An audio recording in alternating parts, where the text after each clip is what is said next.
new machinery and innovation, but also lavishness and opulence. So you can think of those stripes like assembly lines on a factory, or maybe pinstripes on a pinstripe suit. But speaking of innovation, we're about to enter Wolf Point. It's considered a contemporary skyscraper showcase. You will be surrounded alone this new section here. Now continuing on with buildings here. This is the Builders Building. You're gonna notice the two sides of the Builders Building don't match. On the left-hand side, we have columns and lavish ornamentation. This is classical revival style on the left-hand side, completed in 1927. The right-hand side,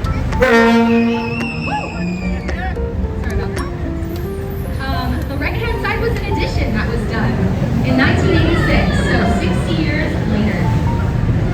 Now, we were searching for our own true American architecture style in the early 1900s, kind of reviving European styles.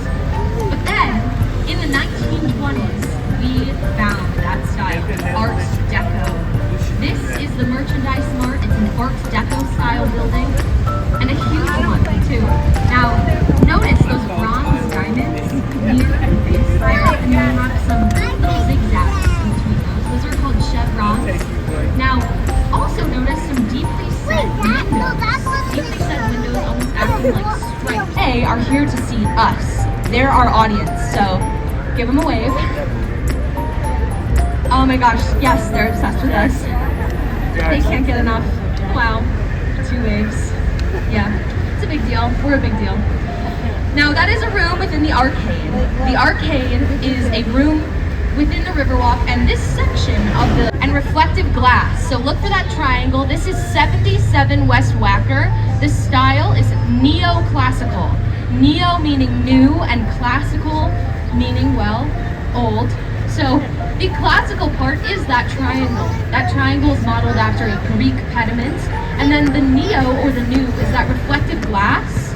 Now, this is one of my favorite buildings that's illuminated at night. They're shaped like pizza slices. An interior decorator's dream. Now you're gonna notice 20 floors of valet parking. At the time of Marina City's completion in 1964, there was an ice skating rink, theater space, which is now the House of Blues. They're on our right-hand side, but I mentioned this is black box modernism, known for harsh right angles, but coming up next to it is Marina City.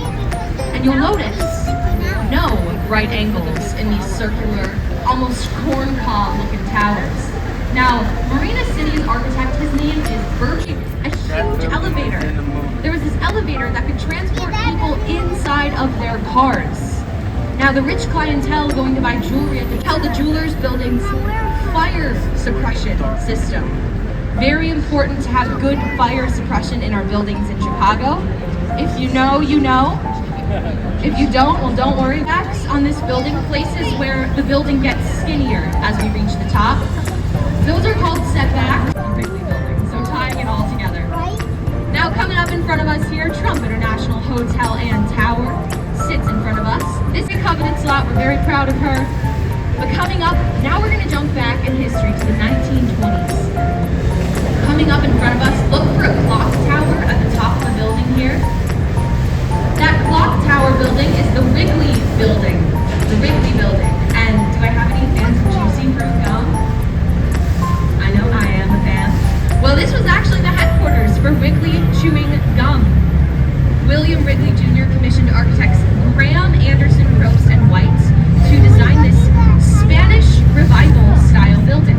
We call this Spanish Revival because that glass is on a gradient for solar performance, but it's also an element of contextualism. Contextualism is where a building is complementing its surroundings. The beautiful blues of Lake Michigan sit right behind us now. So this building is mimicking the blues of Lake Michigan nearby.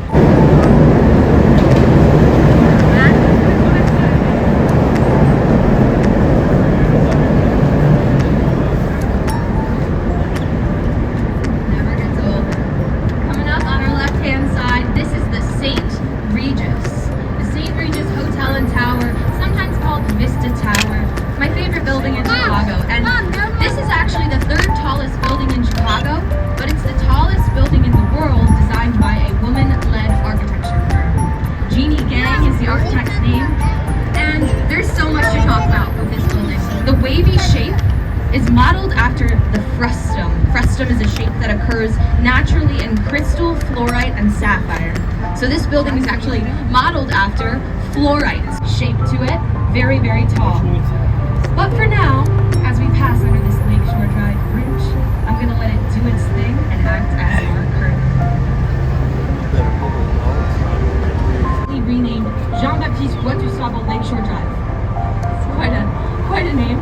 And this is also going to be Du Sable Park here. Lots of things named after him, so we'll see a lot of him on this tour. But this Lakeshore Drive bridge here is actually going to act as our curtain.